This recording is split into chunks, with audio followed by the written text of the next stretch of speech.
Hi guys, we are back and the weather in the UK, it's November, getting towards the end of November, it's horrible. So what do? We're going to have to do a few summaries of what we've done in the year, and we thought you guys, you liked B7. So in this video we're going to see what was it like first year. We got it at the beginning of the year, the B7. How have we got on with it? What's it like owning a B7? So what I thought we'd do in this video, guys, we will run through the results that we've got this year and what we've found on the setups, the changes, the problems on this car. I do apologise, in the background we've got a little bit of noise because we have bought something new. So guys, this is our new purchase, Bamboo X1 Carbon with the multi-filament changer on top. It's a superb print. Of course, this channel we sort of started off as a 3D printing channel. So that is going to be running alongside our Creality. We are going to get rid of the original CR10S. That is going to go. I don't know where I'm going to keep the XRT then. Look, the XRT sits on top of it. That's fine, a new home for that.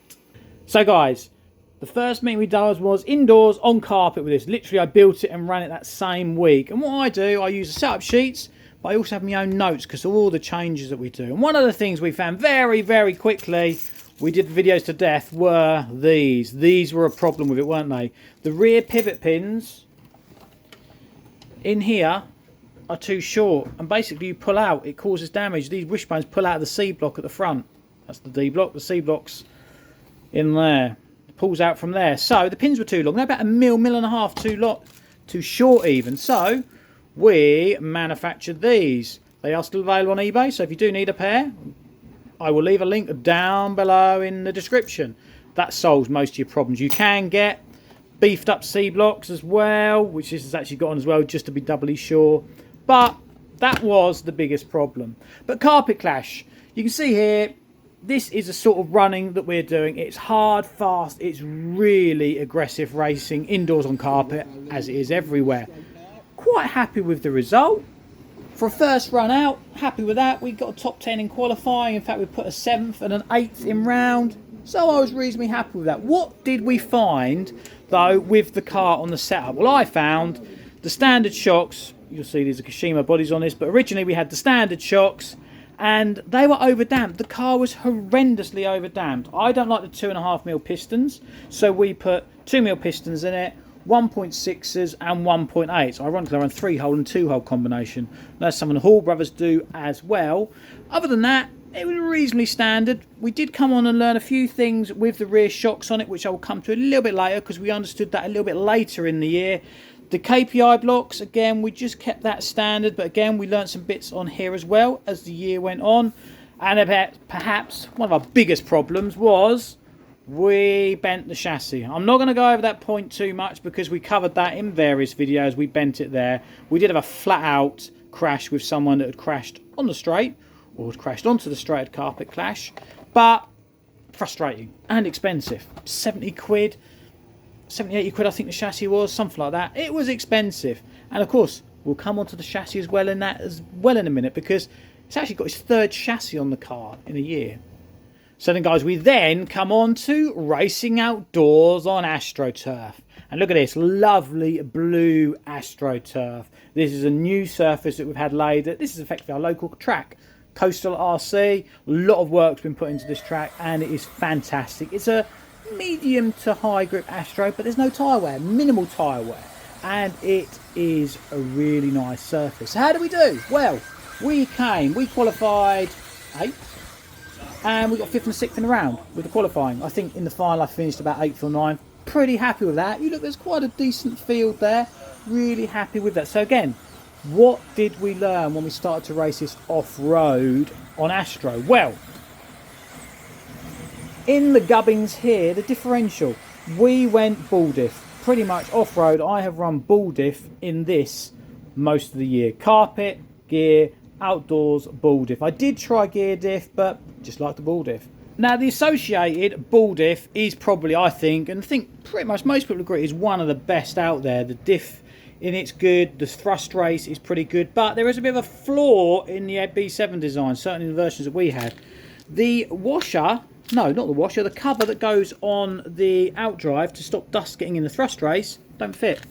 So we 3D printed some. Good old 3D printing came to the rescue, and the diff now will do several meetings without even a rebuild, so it's really good. And again, they're on eBay, they're really cheap. I think we do a pack of 5 for a couple of quid.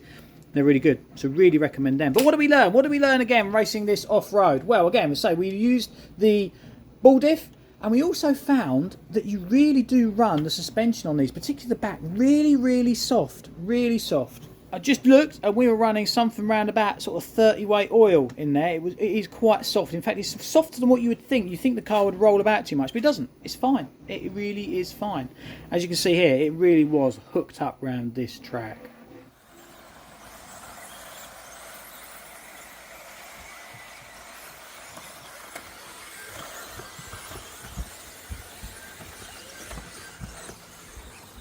So then we're on to round 2 at Southend. And you can see it's it's the Monaco of East Anglia, as we call it. It's a very tight, twisty track. And my 6.4 last year here was on rails, absolutely on rails, really good. As you can see here, results, we qualified 8th. Again, finished round about where we qualified with 2 7th in rounds. But I think we were done over a little bit of this track because we had lots and lots and lots of problems with the time. You see my quickest time there is a corrected time. Don't think it was right, and I think I got done over in the finals as well, but you know, we ain't going to dwell on that too much. So again, we were finding that running these cars with really soft rear suspension on just seems to work. 3-hole 1.7mm pistons, I think with 27.5 30 weight associated oil in them. It really is quite soft, but the car is on rails. It was really, really good.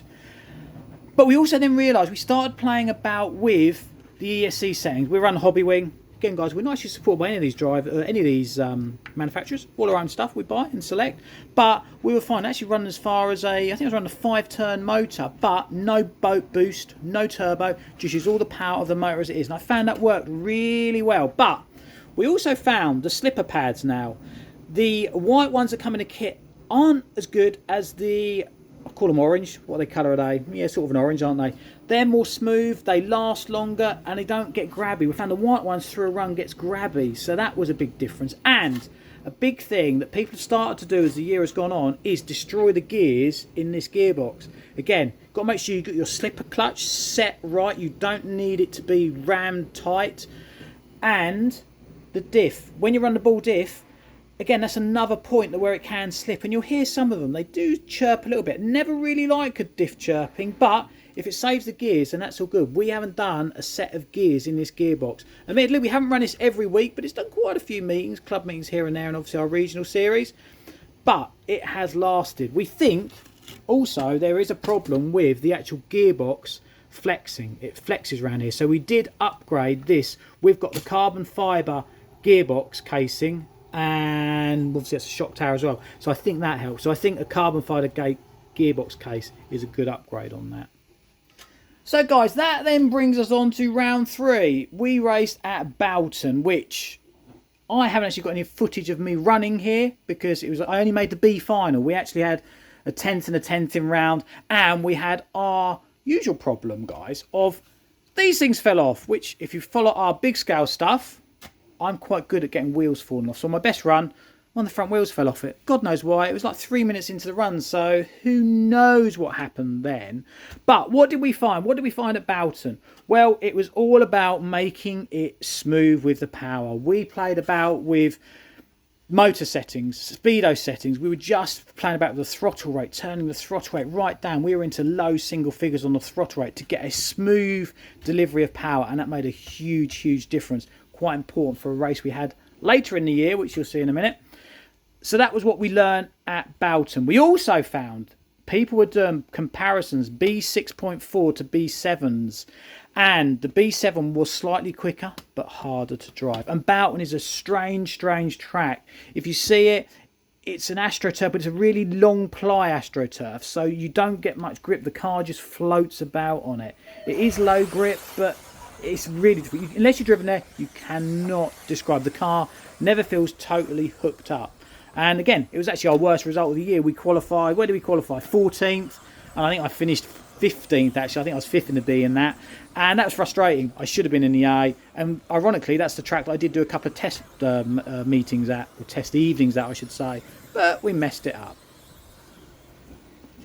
So I suppose what I should also mention, guys, at Boughton, where we've got this struggle for rear end grip, there's a tip, there's a trick. Can you see what it is? It's actually not like that on this truck at the moment. Truck? It's not a truck, is it? It's a buggy.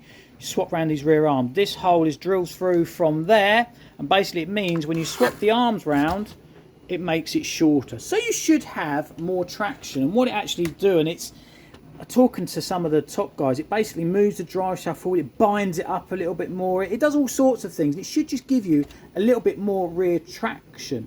But what we then moved on to when we went to Hearts, we moved on to a Hearts regional, which is a national track.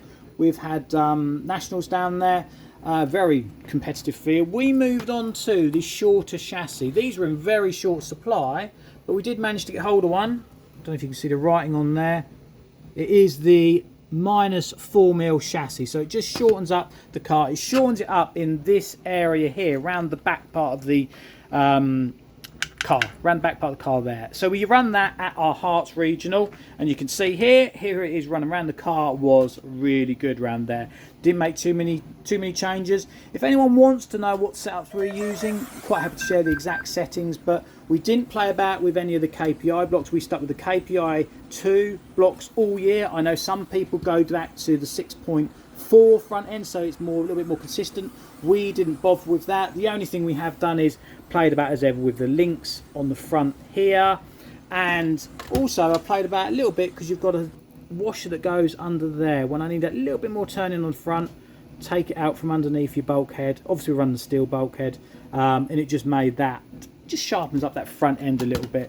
At Hearts we've upgraded to the Kashima shock bodies. I've got some alloy shock caps and some titanium turnbuckles, just a bit of bling for the truck really. Don't tell the wife how much all that cost, but we won't go into that. But we got some good results at Hearts. We got 2 5ths in round, which again put us in our favourite 8th position overall, and I think we then finished about there in the final. So we had a good run. So the car was really good. And again, we started playing about the motors. We were going with a 6.5. We have been running actually as low as a 5-turn motor. If you're familiar with the Hobbywing motors, the single number, when it's a 5, is smoother than a 5.5.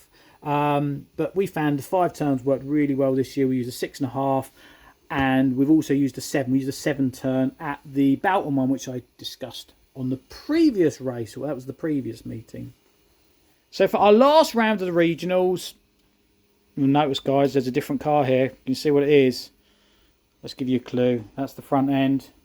It's a 6.4.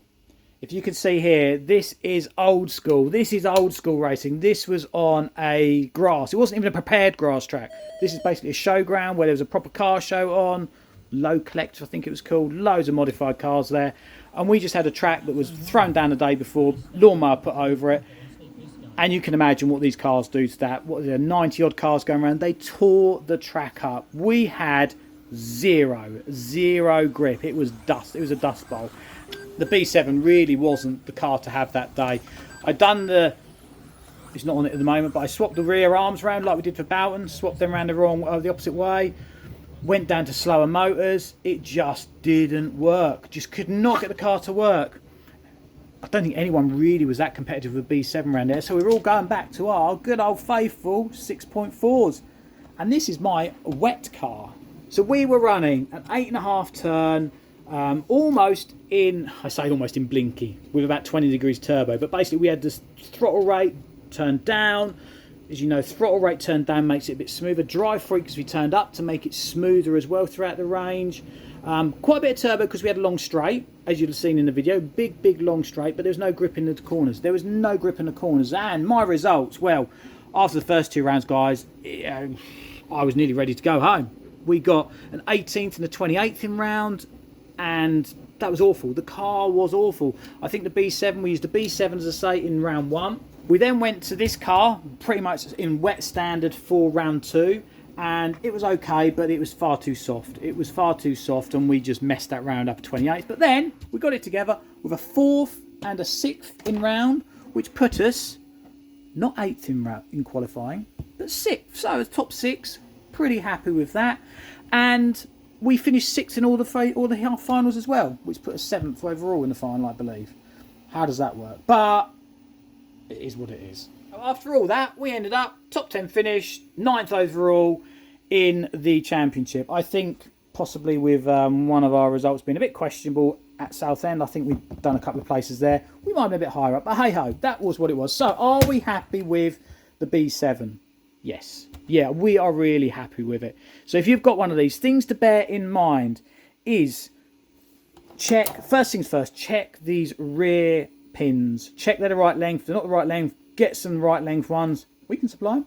Or make your own up, or just make sure they're the right length. Because if they're not the right length, you will get problems with damage on those. Check your gearbox is all running freely. Make sure your diffs are all set up correctly and your slipper's not over tight, because you will potentially cause damage to it. The other thing we've done, we actually run the 5mm front hexes on it. I've just run them all year, and I haven't played about too much with the KPI blocks. I've just run it as a standard KPI block, but I do adjust the height of the pin, or of the kingpin, basically with those blue washers. So that's one of the other things that we have done. And I think some of the biggest things we've learned is playing about with these speedo settings. You need the car to be quick, but you need it to be smooth. Smooth coming out of the corners. Obviously, a lot of that could be on the stick or on the trigger, depending on what you're using. But it's having that smoothness from that speedo, having that sort of get up and go, but it goes away smoothly, because otherwise you're just going to spin the rear wheels and you're going to lose time. So that's what we found there. So what did you think of that, guys? Was that useful? Was it boring? Have you got this far in the video? If you have, well done. We'll do a few more videos on the B7. If you liked it, leave a comment down below. Like, share, subscribe, all that thing. It helps the channel, which we do enjoy. We do obviously have two sides to this channel, where we have the big scale stuff, which you will see in the garage, which you'll see over there, up there, all over the place. And of course we have the smaller scale stuff, which is the B7s and things like that. So most people probably don't watch both, but we enjoy both. But what we do have, we have a smaller scale car coming soon.